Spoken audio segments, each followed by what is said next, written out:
Добрый вечер, ассаламу алейкум рахматуллахи баракату. Будем вот отвечать этому человеку.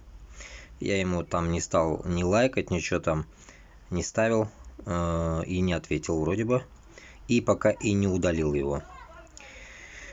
И вот он что пишет, повторю. Вот мне интересно, отсоединится Татарстан от России, а как логистику продвигать на свою территорию? Вокруг Россия закроет въезды и небо, что потом? Вот смотрите, объясняю для всех. Русня, которая захватила, как говорится, всю территорию нашу, да ведь, она думает, что до них, вот как они захватили, мы, наверное, не жили.